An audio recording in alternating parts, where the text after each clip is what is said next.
3D printing has never really been seen as a viable tool for mass manufacturing. I've talked to a bunch of experts over the course of the past few months, and most have said the same thing. There's no reason to ever use 3D printing in mass production. It's slower, more expensive, and less accurate than other methods like injection molding on large-scale manufacturing jobs. However, 3D printing, or additive manufacturing, does shine in a certain niche of manufacturing that I happen to fall into. Really small-scale production runs, low initial cost, quick turnaround times, and the ability to prototype extremely quickly. My tiny online store actually happens to fall into this niche. I have to create up to 20 different products with changing designs all on one machine, without spending crazy amounts of money on high-end machining tools or injection molds. Only problem? You need to remove each and every print afterwards, prep for the next one, and start it manually. This isn't usually a huge hassle, but the problem is that the vast majority of the time, I'm either asleep, at school, or just out of the house, meaning that obviously I can't be there to eject prints and start new ones. There's also few to no hobbyist 3D printers that are automatic out of the box, with the exception of Naomi Wu's pretty obscure 3D print mill. Being a huge nerd and a huge cheapskate as well, I took the obvious choice, and instead of buying a second 3D printer, I decided to automate my Ender 3. Before starting, I laid out a rough plan for how exactly I was going to make my Ender 3 automatic. My basic idea was to write some Gcode so that the printhead would knock off the finished prints into a box below and start the next one. Turns out this was a lot harder than I thought. I started off with some basic tests. I spent a bunch of time printing various random items on my glass print bed and trying to eject them using my printer's move axis commands. I got some mixed results. On a bunch of the attempts, the print just dragged the print bed off with it.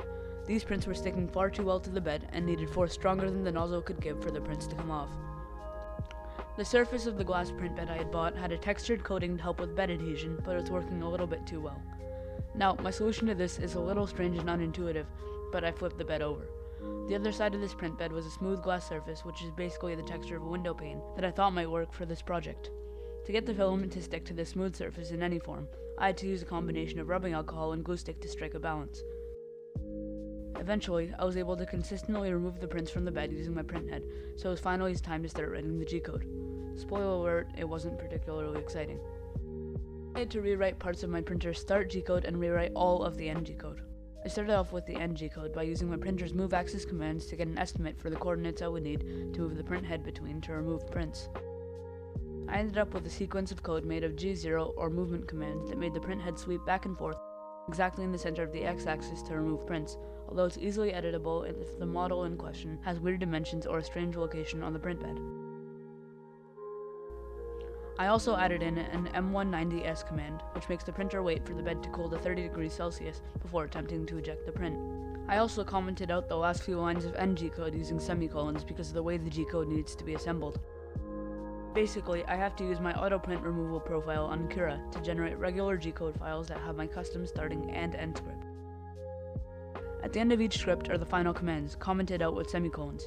Basically, the way that you create a chain of prints is generating Gcode for all the prints you want to do, opening them all in Notepad, and copying and pasting them into one another each time.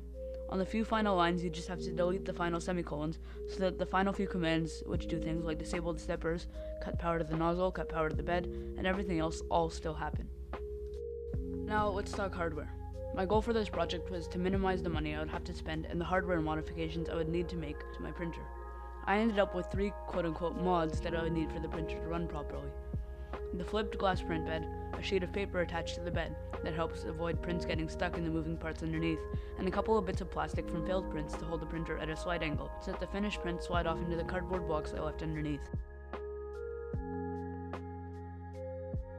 With all this Gcode in place, I started running chain prints, and for the most part, they were successful. Only thing was, one in every few prints or so, the bed would just fall straight off the printer and I would have to cut off the chain there. I thought I was using too much glue or something, but it turns out that the prints had been ejecting anywhere from the intended 30 degrees Celsius up to 50 degrees Celsius, causing the bed to come off with the prints. I looked over my code for a long time, looking for bugs, but I couldn't find anything.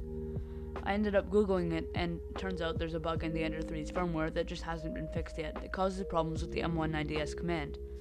Luckily, there were some tutorials and resources online that helped me work that out, meaning that finally the printer system was working.